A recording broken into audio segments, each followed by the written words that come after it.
Владимир Харрис был состоятельным бизнесменом из Чикаго, который после неожиданной смерти жены остался один воспитывать двоих маленьких детей, 10-летнюю Джессику и 6-летнего Джейка.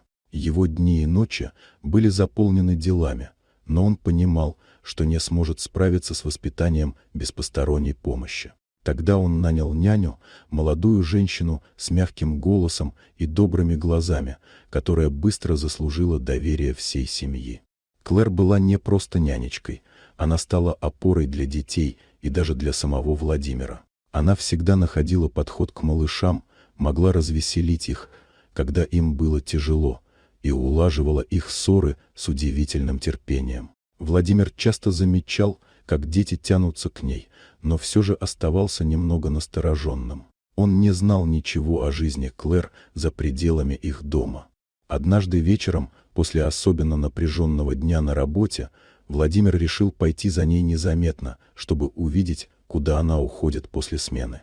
Он хотел понять, чем она занимается в свободное время и почему ее забота была такой искренней. Он шел за ней по темным улицам Чикаго и вскоре увидел, как Клэр зашла в небольшой приют для бездомных и нуждающихся. Там, в помещении с простой мебелью и уютной атмосферой, она помогала пожилым людям, раздавала им еду, слушала их истории и поддерживала каждого. Владимир был глубоко тронут увиденным.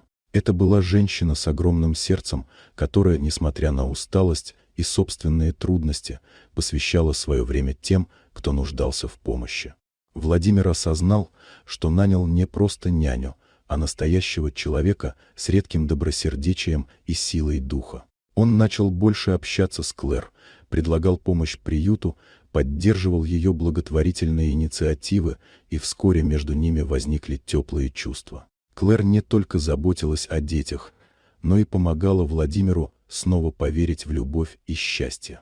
Через год их отношения переросли в крепкий брак, а дети с радостью приняли Клэр как новую маму, называя ее с теплом и любовью. Эта история напомнила Владимиру и всем вокруг, что истинное богатство не в миллионах на счету, а в человеческом тепле, доброте и взаимной поддержке.